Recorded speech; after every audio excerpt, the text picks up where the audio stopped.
Halo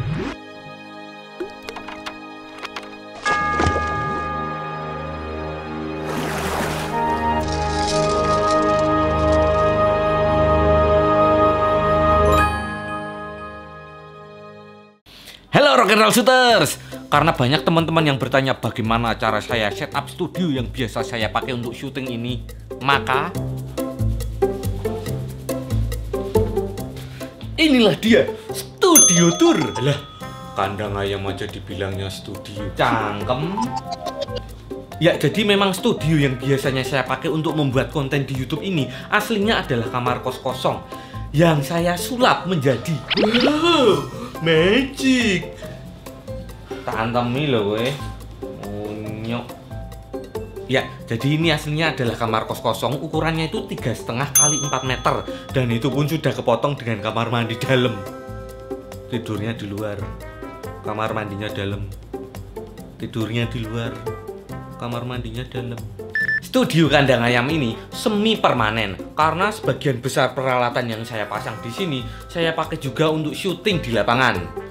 Jadi begitu saya kelar syuting, saya pasang lagi peralatan tadi ke tempat semula. Repot ya?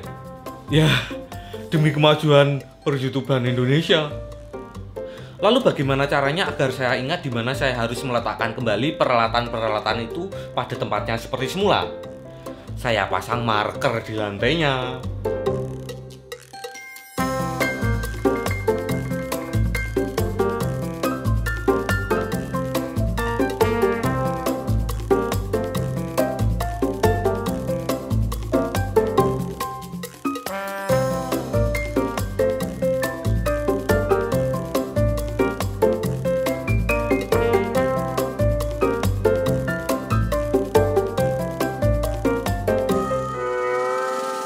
Oke, saya akan jelasin bagaimana saya menata peralatan dalam studio ini, tapi akan lebih fokus pada penataan cahayanya atau lighting setupnya. Karena kalau saya jelasin detail semuanya, bakal panjang sekali videonya. Jumlah lampu yang saya pakai di studio ini ada 6 biji.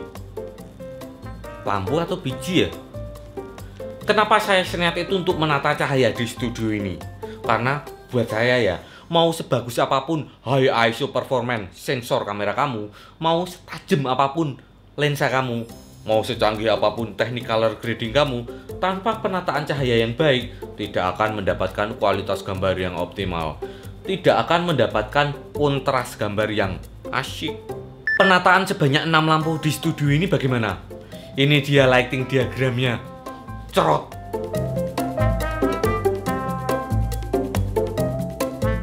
Oke, sebelum saya jelaskan satu persatu lampu-lampu dan tetek bengeknya yang saya pakai di studio ini, saya akan tampilnya satu orang model yang cantik, biar fungsi dari tiap-tiap lampunya itu kelihatan gitu loh. Oke, ini dia. Loh, kamu lagi munyoy. Nah, ini dia baru bener. Oke, saya sekarang menuju ke lampu yang di sebelah kiri saya. Yuk. Lampu yang kalian lihat ini adalah Kinoflow tapi jadi-jadian.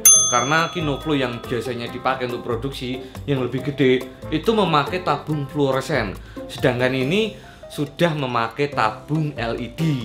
Di tiap-tiap tabungnya ada 120 titik LED. Daya di tiap tabung LED ini 24 watt. Dan itu keterangannya sama atau setara dengan 55 watt tabung fluoresen biasa. Hemat listrik banget kan? Terus temperatur warnanya adalah 5600 Kelvin atau daylight. Dan ini sudah tidak memerlukan lagi eksternal balas seperti fluoresen biasa. Lampu ini bisa diatur tingkat keterangannya dengan dimmer. Dan tiap dua tabung LED punya saklar tersendiri. Karena sifat lampu ini mampu menghasilkan cahaya yang merata dan bayangan yang lembut atau soft shadow, maka saya pakai sebagai cahaya utama atau key light. Saya tempatkan key light ini tidak lurus sejajar kamera di depan subjek, tapi sekitar 45 derajat di depan subjek, agar terbentuk dimensinya. Nah, beginilah efek pencahayaan hanya dari key light. Dan ini dengan lampu-lampu lainnya. Dan ini tanpa menggunakan key light. Yang berwarna hitam di samping saya ini namanya adalah light cutter atau flag. Ini adalah light modifier. Fungsinya untuk mengontrol penyebaran cahaya atau light spill. Kenapa memerlukan ini? Karena tipe lampu seperti ini susah untuk dikontrol penyebaran cahayanya hanya dengan mengandalkan barn doors bawaannya. Ini terlalu kecil untuk mengontrol penyebaran cahayanya. Nah, di sini saya tidak ingin cahaya lampu ini mengenai background. Saya ingin background tetap gelap agar efek dari background lightingnya lebih berasa. Maka saya akan melakukan light shaping dengan flag atau light cutter ini. Sebagai alternatif untuk key light yang lebih murah, kalian bisa coba cari paket softbox yang sudah sama soket CFL. Cari yang soket CFL-nya ada 4, jadi bakal bisa terang banget kalau dipasang semua lampunya. Kelemahannya memakai CFL adalah tidak bisa dikontrol tingkat keterangannya dengan dimmer. Dan rawan flickering kalau untuk syuting dengan frame rate tinggi. Sementara jika dengan memakai LED tidak ada flickering.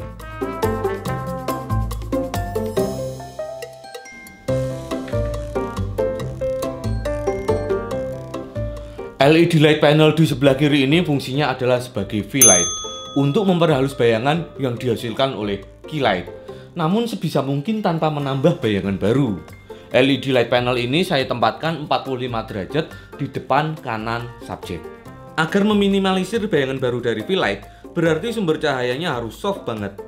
Nah, di sini cara saya adalah dengan bouncing, alias memantulkan LED panel light ini ke tembok berwarna putih. Kalau tembok kalian tidak berwarna putih, kalian bisa pakai polyfoam atau bagian reflektor yang berwarna putih, bukan silver. Saya set tingkat keterangan dari LED panel ini kira-kira 50-75% daripada key light agar kontras rasio pada wajah subjek tidak terlalu tinggi dan dimensi wajahnya tetap terjaga. Beginilah pencahayaan hanya menggunakan fill light, dan beginilah pencahayaan menggunakan key light dan fill light. Dan ini jika semuanya menyala.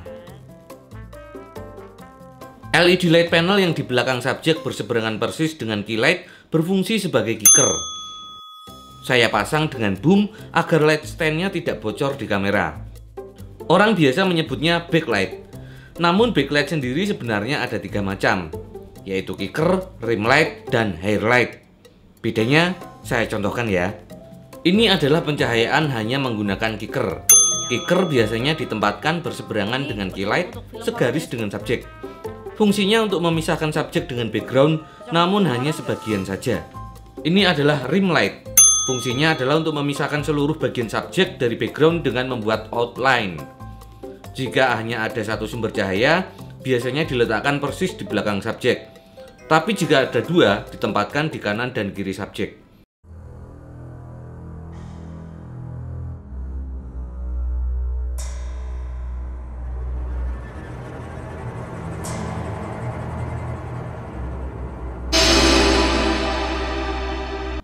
Dan ini hair light, lebih berfungsi untuk menampilkan detail pada rambut.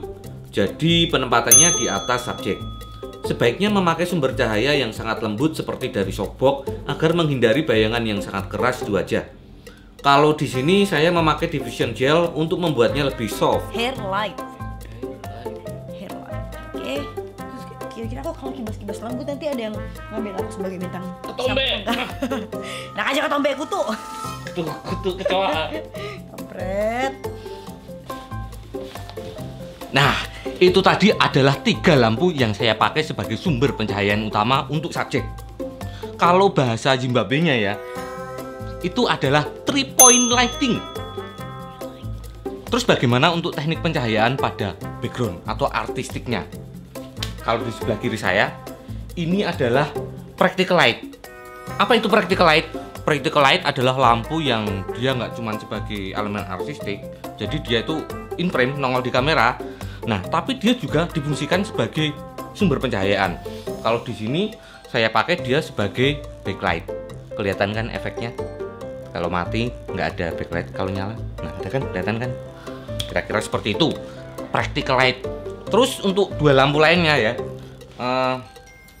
Del, aku kan mau menunjukkan lampu yang ada di belakangmu untuk netizen yang budiman. Iya, terus? Kamu saya persilahkan untuk sumingkir alias Diusir. Iya. Kalau Dela nggak mau gimana? Gendong. Mau digendong om. Nggak mau. Sana. Ih, om. Panggil om.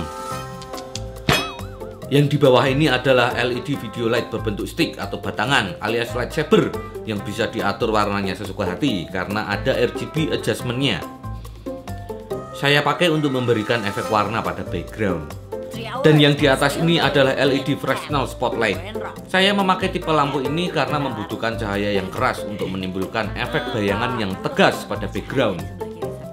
Lampu ini bisa saya atur flood dan spotnya atau penyebaran cahayanya dengan mudah karena ada elemen lensa Fresnelnya.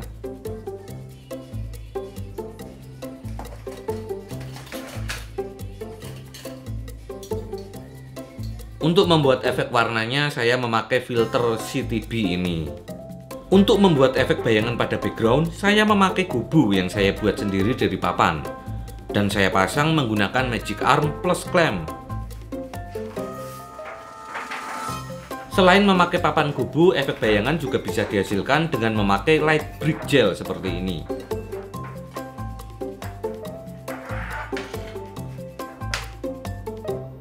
Jadi teman-teman, itu tadi bagaimana cara saya menata lighting di studio kandang ayam saya. Munyuk, kaget. Kalau teman-teman pengen tahu lebih detail apa saja peralatan yang saya pakai di sini, kalian bisa langsung meluncur ke sini, kit.com/gunrock. Oke teman-teman, sampai jumpa lagi. Biar aman, biar kalau kesenggol nggak jatuh, jangan lupa pasang sandbag.